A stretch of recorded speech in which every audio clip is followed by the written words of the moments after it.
नमस्कार, the week of show में आप सभी का स्वागत है। मैं हूं आपके साथ दिव्यांशु जोशी। तो एक नजर डालते हैं क्या रही इस हफ्ते की बड़ी खबरें।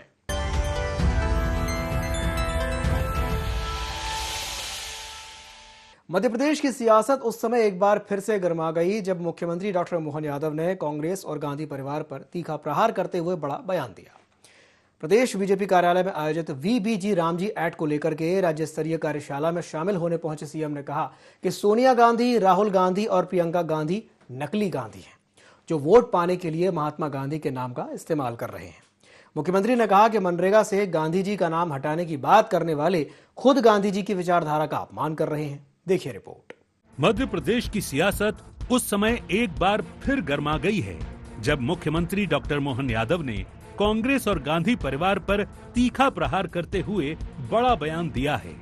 प्रदेश भाजपा कार्यालय में आयोजित वीबीजी रामजी एक्ट को लेकर राज्य स्तरीय कार्यशाला में शामिल होने पहुंचे सीएम ने कहा कि सोनिया गांधी, राहुल गांधी और प्रियंका गांधी नकली गांधी हैं, जो वोट पाने के लिए महात्मा गांधी के नाम का इस्तेमाल कर रहे हैं। मुख्यमंत्री ने कहा कि मनरेगा से गांधी जी का नाम हटाने की बात करने वाले खुद गांधी जी की विचारधारा का अपमान कर रहे हैं। हालांकि कांग्रेस ने इसे गांधी परिवार का अपमान बताया, तो वहीं सीएम डॉक्टर मोहन यादव ने कहा कि एक तो ये नकली गांधी हैं, ऊपर से भगवान राम को नहीं मानते, राम नाम से इन्हें बुखार आ जाता है। ऐसे लोग लोकतंत्र में कैसे चलेंगे? उन्होंने अयोध्या राम मंदिर के भूमि पूजन और मंदिर दर्शन में गांधी परिवार की गैर मौजूदगी को इसका प्रमाण बताया और कहा कि ये बात हर घर तक पहुंचाना जरूरी है। ग्रामोदय से अभ्युदय मध्य प्रदेश अभियान, भोपाल में हुआ राज्य स्तरीय कार्यक्रम, वीबीजी रामजी योजना पर कार्यशाला, मुख्यमंत्री डॉक्टर मोहन यादव हुए शामिल, भाजपा प्रदेश अध्यक्ष हेमंत खंडेलवाल रहे मौजूद, ग्रामीण रोजगार और आजीविका पर फोकस, प्रदेश भर से जनप्रतिनिधि पदाधिकारी हुए शामिल, ग्रामीण विकास को नई दिशा देने का दावा। नरेगा का नाम बदल करके अगर हमने देखा कि कांग्रेस ने इस नरेगा को महात्मा गांधी से जोड़ करके और ये कह दिया कि महात्मा गांधी जी के नाम पर ये योजना थी, ये झूठ बोलने का जो अभियान चला है कांग्रेस ने, इसकी कीमत कांग्रेस चुकाएगी। यानी क्या होता है कांग्रेस को, जहाँ राम जी का नाम आया इनको बुखार चढ़ जाता है, जब भी भगवान राम का मुद्दा आता है ये पता नहीं क्या है, लाल पीले हो जाते हैं। और उसका प्रमाण भी है, आज भगवान राम के धाम को जगमगाते हुए दुनिया के सामने देख रहे हैं। आज तक इनके परिवार का कोई व्यक्ति अयोध्या में भगवान राम के मंदिर का दर्शन करने नहीं गया, ना कोई राहुल गांधी गया, ना कोई सोनिया गांधी गई, ना प्रियंका गांधी गई। ये हमसे कह रहे हैं जयराम जी क्या होती है, जयराम जी के माध्यम से महात्मा गांधी जी का नाम मिटाओगे। एक तो आप नकली गांधी, ऊपर राम जी को नहीं मानो और फिर हमसे बात करो, ये लोकतंत्र में कैसे चलेगा? वहीं प्रदेश कांग्रेस अध्यक्ष जीतू पटवारी ने इस बयान पर कड़ा एतराज जताते हुए कहा कि बीजेपी सत्ता में रहते हुए अपनी नाकामियों और विफलताओं से ध्यान भटकाने के लिए गांधी परिवार का अपमान कर रही है। उन्होंने कहा कि मुख्यमंत्री को अपने पद की मर्यादा में रहकर बोलना चाहिए।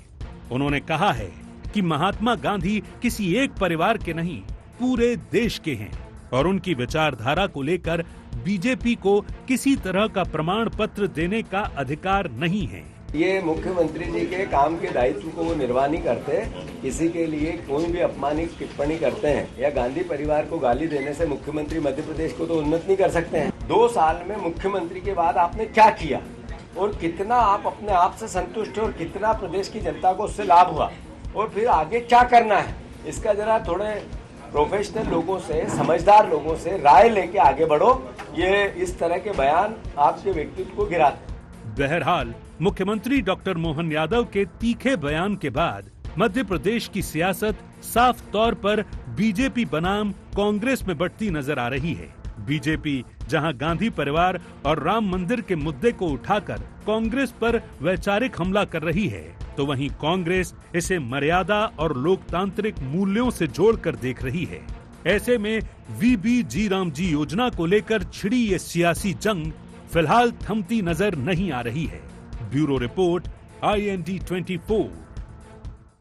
मध्य प्रदेश में शासन प्रशासन को हाईटेक बनाने की दिशा में डॉक्टर मोहन सरकार ने एक और बड़ा कदम बढ़ाया है। मुख्यमंत्री डॉक्टर मोहन यादव की अध्यक्षता में मंत्रालय में हुई कैबिनेट की एक अहम बैठक पूरी तरह से डिजिटल रही। प्रदेश में पहली बार ई कैबिनेट एप्लीकेशन के जरिए पेपरलेस कैबिनेट बैठक आयोजित की गई, जहां मुख्यमंत्री समेत सभी मंत्री टैबलेट लेकर के पहुंचे।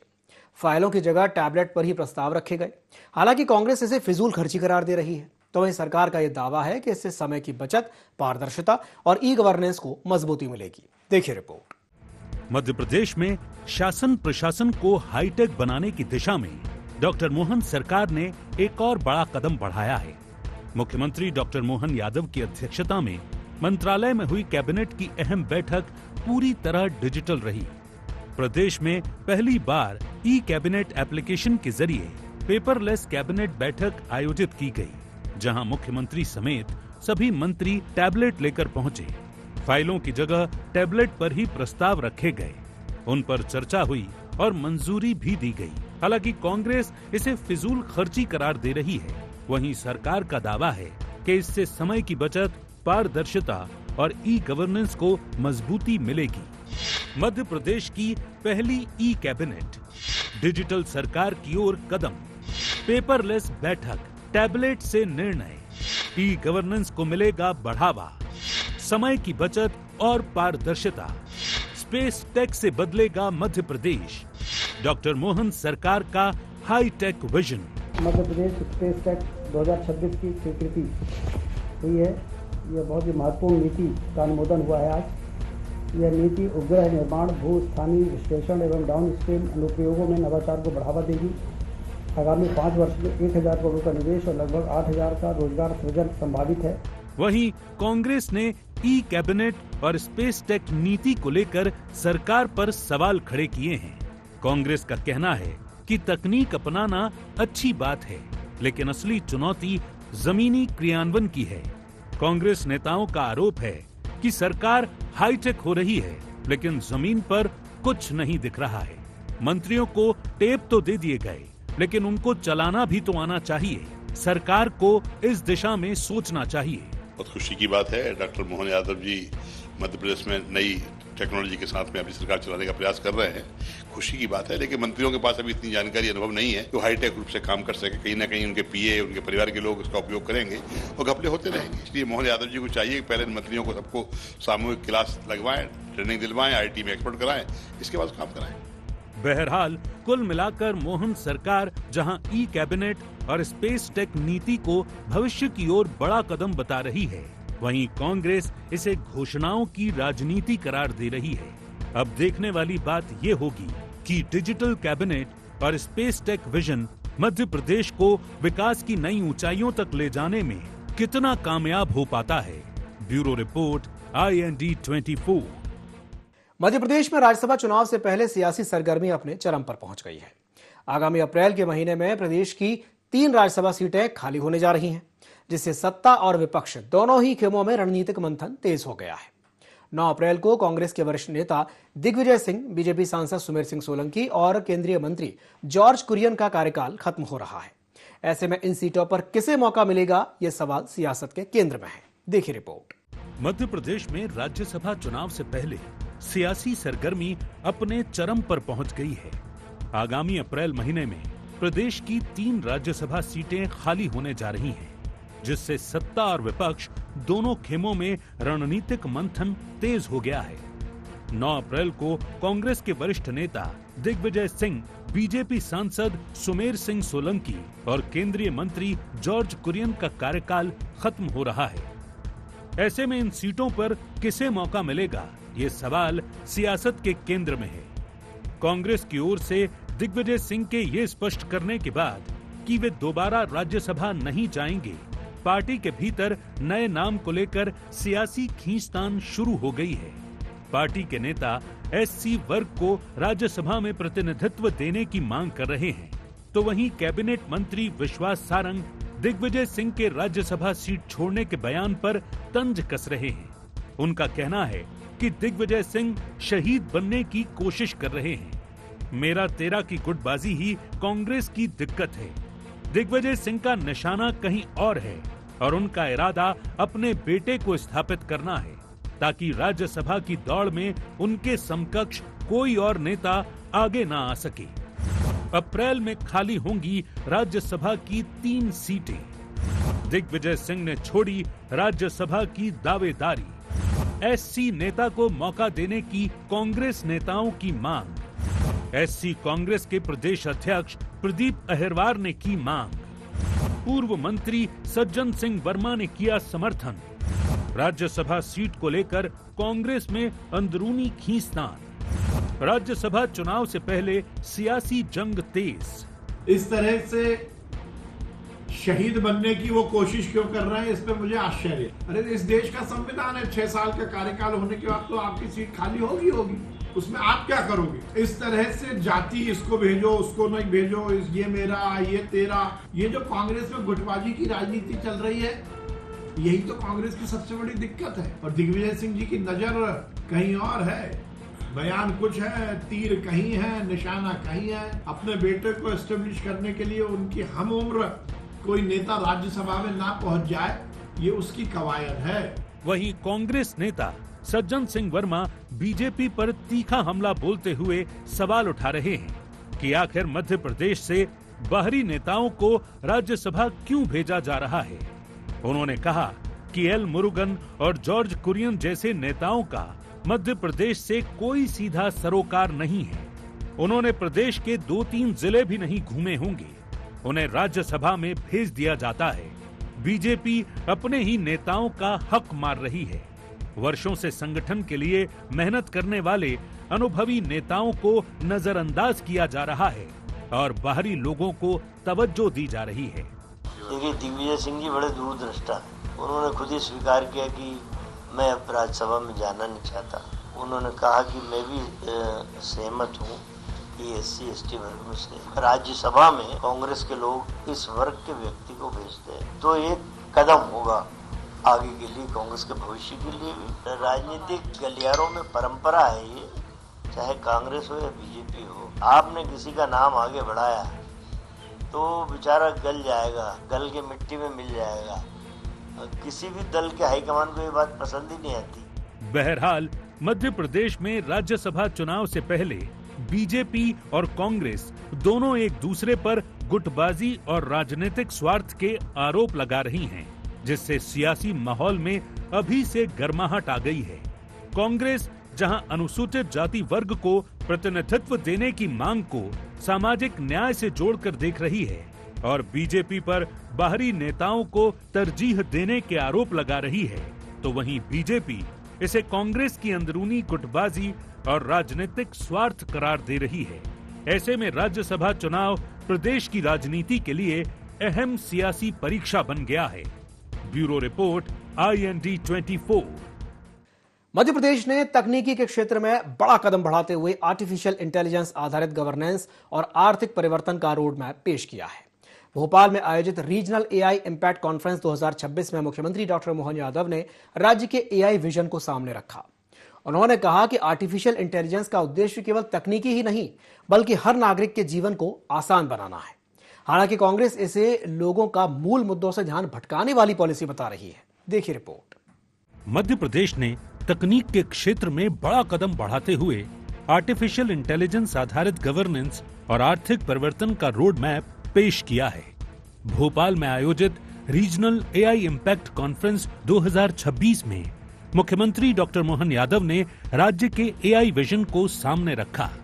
उन्होंने कहा कि आर्टिफिशियल इंटेलिजेंस का उद्देश्य केवल तकनीक नहीं, बल्कि हर नागरिक के जीवन को आसान बनाना है। हालांकि कांग्रेस इसे लोगों का मूल मुद्दों से ध्यान भटकाने वाली पॉलिसी बता रही है।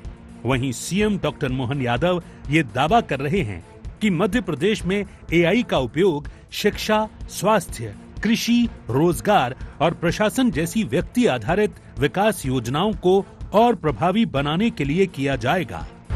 मध्य प्रदेश का AI road map launch. Bhopal में हुई AI impact conference 2026। CM doctor Mohan Yadav ने पेश किया AI सक्षम शासन का विजन। नई स्पेस टेक पॉलिसी का लोकार्पण। कई बड़े MOU पर हस्ताक्षर। मध्य प्रदेश में बनेगी 30 डेटा लैब। एआई से गवर्नेंस और अर्थव्यवस्था में बदलाव का दावा। हमारा राज्य एआई नीति भी लाने वाला है और एआई मिशन पे भी काम करेगा सभी प्रकार के नवाचारों के लिए। और हमारे यहाँ तो बड़ी संभावना है। हमारा माइनिंग का सेक्टर भी बहुत बड़ा है। इस माइनिंग के सेक्टर में एआई का बड़ी संभावना है। हेल्थ का सेक्टर भी है। 9 करोड़ की आबादी का राज्य मध्य प्रदेश संभावनाओं से भरा राज्य है, जिसमें बहुत तेज गति से बढ़ने की क्षमता भी है और हम आप सबकी मदद से बढ़ भी रहे हैं। उधर कांग्रेस ने सरकार के एआई विजन पर सवाल उठाए हैं। विपक्ष का कहना है कि प्रदेश में पहले से ही लाखों युवा बेरोजगार हैं और एआई तकनीक पारंपरिक नौकरियों पर खतरा बनेगी। प्रदेश में ई श्रम पोर्टल पर 40 लाख से ज्यादा बेरोजगार पंजीकृत हैं, लेकिन एआई और स्पेस टेक पॉलिसी में ठोस रोजगार योजना नजर नहीं आता। कांग्रेस ने ये भी आशंका जताई कि सरकारी कार्य में एआई का उपयोग संवेदनशील जानकारियों को असुरक्षित बना सकता है, जिससे दुरुपयोग का खतरा बढ़ेगा। कांग्रेस का आरोप है कि सरकार तकनीकी दिखावे में असल मुद्दों रोजगार, शिक्षा, स्वास्थ्य और सुरक्षा से ध्यान भटका रही है।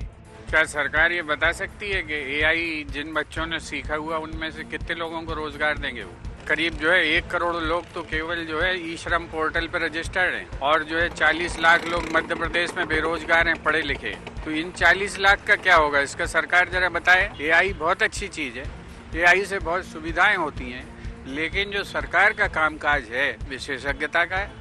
सरकार का कामकाज सीक्रेसी का है। एआई के पास जब आपकी सारी सूचनाएं होंगी, वो अपने हिसाब से मैनिपुलेट करेगा, सरकारी सूचनाओं को बेचेगा और सरकारी सूचनाओं का उपयोग और दुरुपयोग दोनों हो सकता है। बहरहाल मध्य प्रदेश सरकार एआई को विकास का नया इंजन बता रही है, तो विपक्ष इसे जोखिम भरा प्रयोग मान रहा है। सरकार का दावा है कि एआई से कुंभ जैसे बड़े आयोजनों से लेकर रोजमर्रा के प्रशासन तक सुधार होगा, जबकि विपक्ष रोजगार और डेटा सुरक्षा को लेकर आशंकित है। ऐसे में देखना ये होगा कि एमपी का एआई रोड मैप प्रदेश को तकनीकी महाशक्ति बनाने में कितना कामयाब हो पाता है। Bureau report, IND 24। Madhya Pradesh के मुख्यमंत्री डॉक्टर मोहन यादव के द्वारा पंचायत सचिवों की भगवान हनुमान जी से तुलना किए जाने के बाद सियासत गर्मा गई है। प्रदेश स्तरीय पंचायत सचिव सम्मेलन में सीएम ने पंचायत सचिवों को शासन और गांव के बीच की सबसे सशक्त कड़ी बताते हुए कहा कि जैसे भगवान राम के असंभव काम हनुमान जी ने किए, वैसे ही सरकार के फैसलों को जमीन पर उतारने का काम पंचायत सचिव करते हैं। हालांकि कांग्रेस ने इन ऐलानों को चुनावी शिगुफा करार देते हुए बीजेपी पर कागजी घोषणाओं का आरोप लगाया। देखिए रिपोर्ट। मध्य प्रदेश के मुख्यमंत्री डॉक्टर मोहन यादव द्वारा पंचायत सचिवों को भगवान हनुमान से तुलना किए जाने के बाद सियासत गर्मा गई है। प्रदेश स्तरीय पंचायत सचिव सम्मेलन में सीएम ने पंचायत सचिवों को शासन और गांव के बीच की सबसे सशक्त कड़ी बताते हुए कहा कि जैसे भगवान राम के असंभव काम हनुमान ने किए, वैसे ही सरकार के फैसलों को जमीन पर उतारने का काम पंचायत सचिव करते हैं। सीएम डॉक्टर मोहन यादव ने यहां तक कहा कि पंचायत सचिव की टेढ़ी नजर जिस पर पड़ जाए उसका काम रुक सकता है। उन्होंने गांवों को भोले भंडारी बताते हुए कहा कि पंचायत व्यवस्था मजबूत होगी तो देश अपने आप मजबूत हो जाएगा। इस दौरान मुख्यमंत्री ने पंचायत सचिवों के लिए सौगातों का पिटारा खोल दिया। हालांकि कांग्रेस ने इन ऐलानों को चुनावी शिगुफा करार देते हुए बीजेपी पर कागजी घोषणाओं का आरोप लगाया है, तो वहीं सीएम ने दावा किया कि पंचायतों की मजबूती से ही योजनाएं जमीन पर उतरती हैं और जन जन तक उनका लाभ पहुंचता है। पंचायत सचिवों के लिए सौगातों की बौछार, जिला कैडर गठन, सेवा शर्तों में सुधार, रिटायरमेंट उम्र बढ़कर 62 साल, पंचायत सचिवों को मिलेगा विशेष भत्ता, 7वां वेतनमान लागू करने का ऐलान, वृंदावन गांव योजना में सचिवों की भूमिका, पंचायत सचिव होंगे अधिकार संपन्न, अनुकंपा नियुक्ति पर 1.5 लाख की वसूली खत्म, मृत्यु सहायता राशि अब वापस नहीं ली जाएगी। तो भगवान राम के काल में भगवान राम के सारे असंभव से असंभव काम करने के लिए जो हनुमान जी काम कर सकते वो हमारे पंचायत सचिव। सच में लोग कई बार अपने परिवार वालों पे भरोसा नहीं करते, पंचायत के सचिव पे भरोसा करते। तो हमारी सरकार जिला केडर का गठन, सेवा सड़कों का सुधार, प्रशिक्षण, डिजिटल प्लेटफॉर्म, तकनीकी संसाधन, सभी क्षेत्रों में आगे बढ़ रहे हैं। और इसीलिए आयु सीमा 62 साल आपके लिए भी कर दी है, हमारे पंचायत सचिवों के लिए 13 सितंबर 2023 से 7वें वेतनमान के आदेश भी जारी कर दिए। ये हमारे मन में आपके प्रति का। उधर कांग्रेस ने मुख्यमंत्री के बयान और घोषणाओं पर सवाल खड़े किए हैं। कांग्रेस का कहना है कि पंचायत सचिवों को हनुमान बताना सिर्फ भावनात्मक बयान है, जबकि जमीनी हकीकत में पंचायत व्यवस्था अब भी परेशानियों से जूझ रही है। कांग्रेस ने पंचायत सचिवों के भ्रष्टाचार को खत्म करने की भी मांग की। पंचायत सचिवों के संबंध में आदरणीय मुख्यमंत्री डॉक्टर मोहन यादव जी ने जो बयान दिया है, बहुत एक अजीब तरह का बयान है। ये बात सही है कि उनकी सेवा शर्तों में उन्होंने सुधार किया है, उनकी रिटायरमेंट की आयु को बढ़ाया है, ये सारी बातें सही है, लेकिन कम से कम पंचायत सचिवों में जो भ्रष्टाचार है उसे पहले खत्म करें तो शायद उचित होगा। बहरहाल पंचायत सचिव सम्मेलन में सीएम डॉक्टर मोहन यादव के बयान और घोषणाओं ने सियासी हलचल तेज कर दी है। बीजेपी इसे पंचायतों को अधिकार संपन्न बनाने की दिशा में बड़ा कदम बता रही है, तो वहीं कांग्रेस इसे चुनावी रणनीति करार दे रही है। ऐसे में अब देखने वाली बात ये होगी कि पंचायत सचिवों को मिली ये सौगातें जमीन पर कितनी जल्दी और कितनी प्रभावी तरीके से लागू होती हैं। Bureau report IND 24। शनिवार को मध्य प्रदेश की सियासत में अतीत की यादें और वर्तमान की परेशानियां आमने सामने खड़ी दिखाई दी। भोपाल में मुख्यमंत्री डॉक्टर मोहन यादव ने यूनियन कार्बाइड फैक्ट्री का निरीक्षण करके कांग्रेस पर भोपाल गैस त्रासदी को लेकर के तीखा हमला बोला। तो वहीं दूसरी ओर इंदौर में कांग्रेस नेता और लोकसभा में नेता प्रतिपक्ष राहुल गांधी ने दूषित पानी से मौतों को लेकर बीजेपी सरकार के अर्बन मॉडल पर सवाल खड़े कर दिए। देखिए रिपोर्ट। आज मध्य प्रदेश की सियासत में अतीत की यादें और वर्तमान की परेशानियां आमने सामने खड़ी दिखाई दी।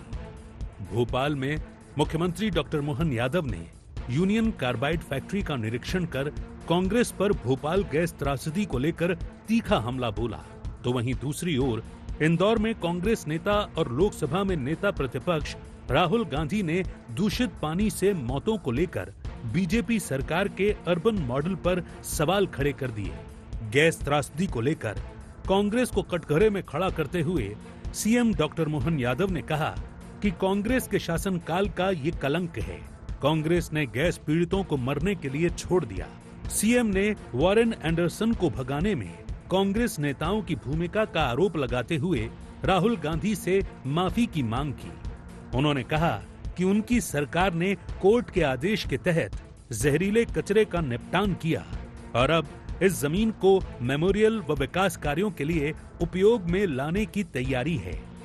यूनियन कार्बाइड फैक्ट्री पहुंचे सीएम डॉक्टर मोहन यादव।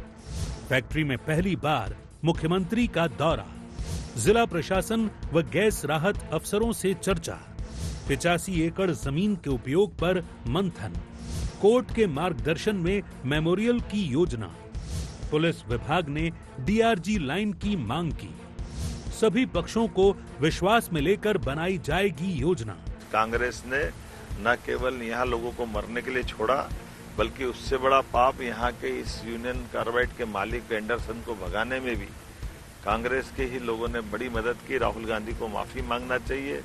अपने उस शासनकाल को लेकर के उनके ही जवाबदार दादी और पिता के शासनकाल के समय में भी ये कलंक बना रहा। मनमोहन सिंह की सरकार में भी यहाँ पर कुछ नहीं किया गया। उधर इंदौर के भागीरथपुरा में कांग्रेस नेता राहुल गांधी ने दूषित पानी से जान गंवाने वाले पीड़ित परिवारों से मुलाकात कर बीजेपी सरकार पर निशाना साधा।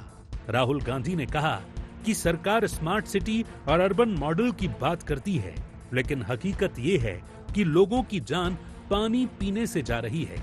उन्होंने पीड़ित परिवारों को 1-1 लाख रुपए की आर्थिक सहायता दी और स्वच्छ पानी उपलब्ध कराने का भरोसा दिलाया। इंदौर में साफ पानी नहीं मिल सकता है, पानी पीकर लोग मरते हैं। ये है अर्बन मॉडल और ये सिर्फ इंदौर में नहीं है, अलग अलग शहरों में यही हो रहा है। जो सरकार की जिम्मेदारी है, साफ पानी, कम पोल्यूशन, ये सब जिम्मेदारी सरकार नहीं निभा रही। यहाँ पे मैं विपक्ष का नेता हूँ, यहाँ पे लोगों को साफ पानी नहीं मिल रहा है, मैं इनका मुद्दा उठाने आया हूँ, उनकी मदद करने आया हूँ। आप इसको जो भी कहना चाहते हैं कह लीजिए। बहरहाल मध्य प्रदेश की सियासत अतीत की त्रासदी और वर्तमान की चुनौतियों के बीच आज साफ तौर पर बंटी नजर आई। एक ओर भोपाल गैस त्रासदी को मुख्यमंत्री डॉक्टर मोहन यादव ने कांग्रेस के शासनकाल का कलंक बताया, तो वहीं इंदौर में राहुल गांधी ने दूषित पानी से हुई मौतों को लेकर बीजेपी सरकार को घेरा। ऐसे में बड़ा सवाल ये है कि अतीत के जख्मों और वर्तमान की चुभती हकीकत के बीच उलझी ये सियासत महज बयानों की जंग बनकर रह जाएगी या फिर सत्ता और विपक्ष दोनों मिलकर भरोसे, जवाबदेही और समाधान की राजनीति की नई लकीर खींच पाएंगे। Bureau report, IND 24। तो द वीक ऑफ शो में फिलहाल के लिए इतना ही। मुझे दीजिए इजाजत और आप बने रहिए IND 24 के साथ। नमस्कार।